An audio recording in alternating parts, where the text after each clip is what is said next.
Hello once again everyone, and welcome back to Vermintide's moveset breakdown series.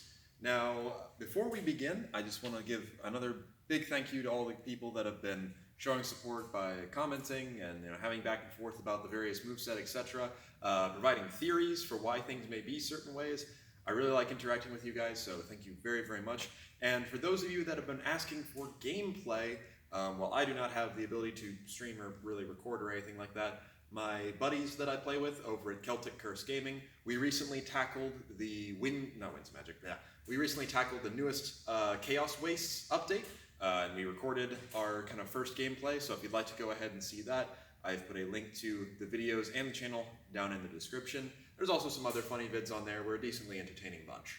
But either way, today we're going to be tackling Karelian's two-handed moveset. Now, as far as weapon, I've decided to choose one of my longer longswords to sort of mimic as best I could. So most of the weapon skins seem to have relatively light on the hand protection with a decently long grip, and then I wouldn't quite classify, without feeling it, I can't necessarily classify her sword as being a dedicated greatsword or if it's just really a longsword, but we're going to go ahead and put it in the same sort of category as using the Zweihander. But either way.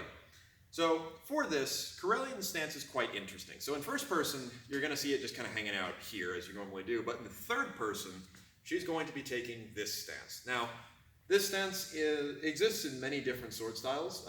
In the Japanese sword style, you hear it referred to as waki. In German, it would be Nebenhut, which means literally side guard.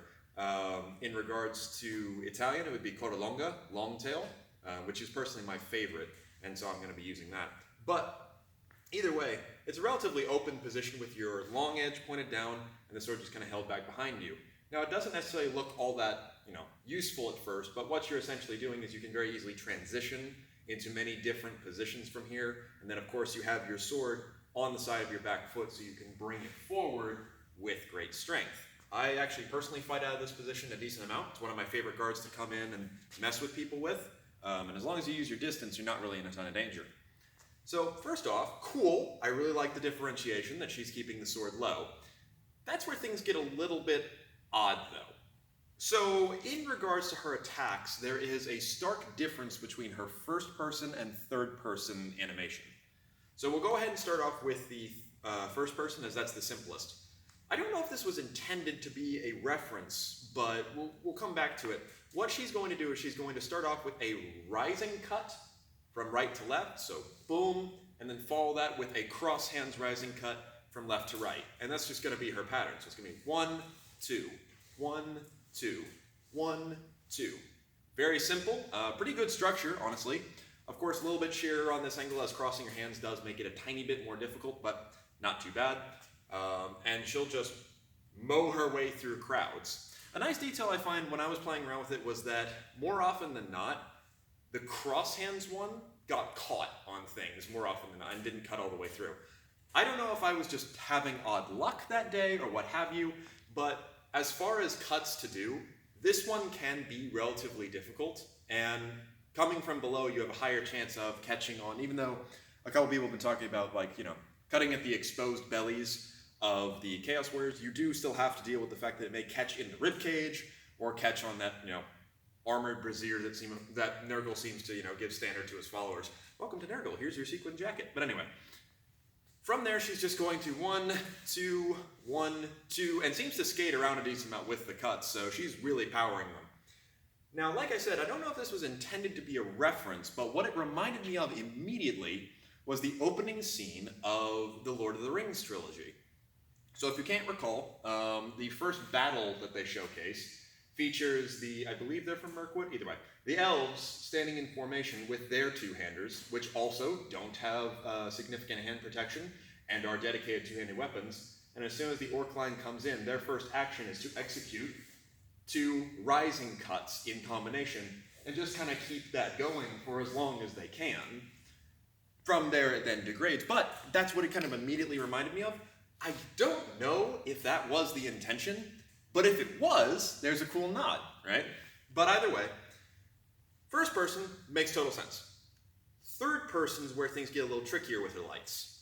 So watching from the lights on the outside, one, she does no passing step footwork if you hold still, right? Instead, she's going to just push the hip forward like I am and extend that cut out.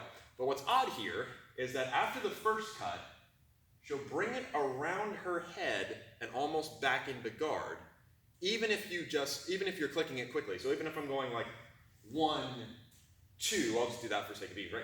1, 2, she's still going to go 1, then execute her 2, and that's where the strange bit comes. Her 2 is going to actually be a descending cut from her left.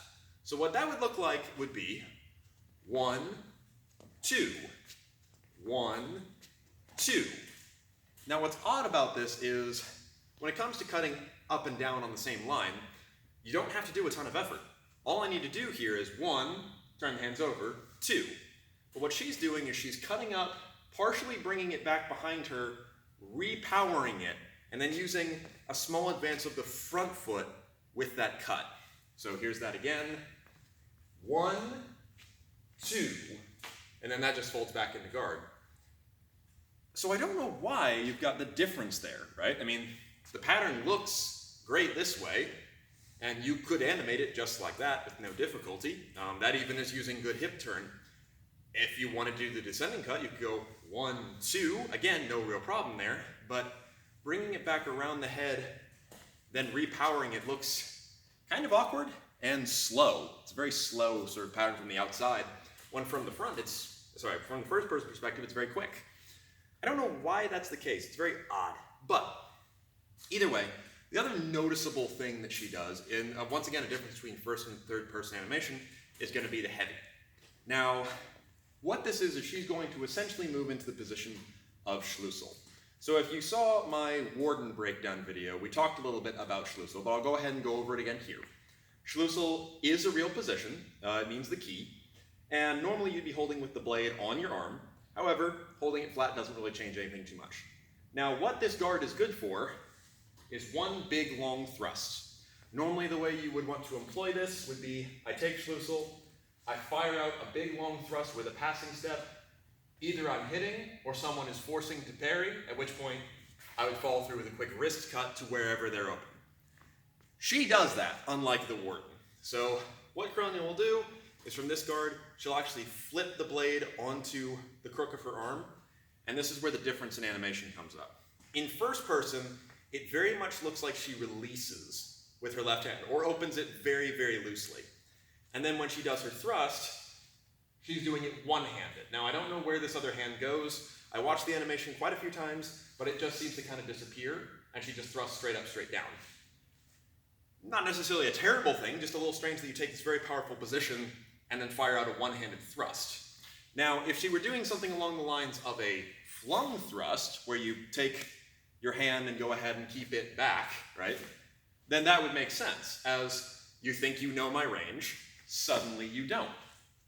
But no, by keeping the dominant hand on, you're not extending any further than if you had two hands on.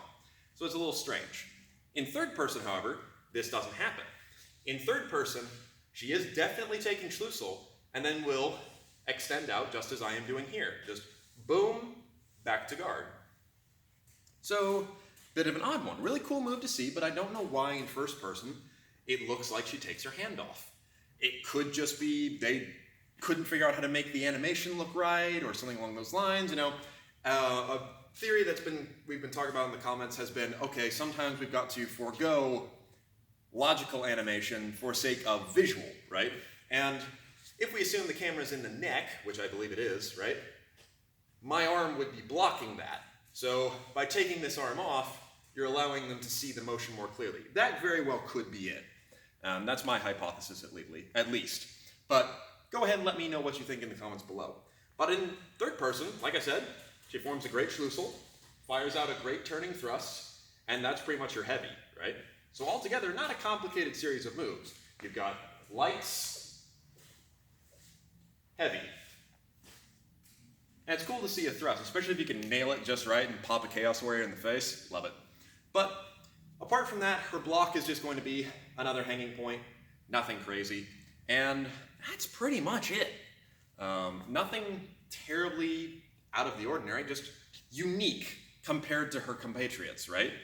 As far as like the push attack, and I will probably be diving through those and talking more about the push attack combos, it seems to just be push and then a light, or push and then she'll set up. But either way, like I said, not a terribly complicated moveset, but a cool one nonetheless. It's nice to see that the way she uses the two-handed sword is drastically different from the other two-handed sword users who are both of not just Imperial, but specifically Imperial military background. So to see her using it in a wildly different way is quite a nice detail. It actually kind of makes me wish that Barden had a sword, but for some reason, people don't give dwarves swords.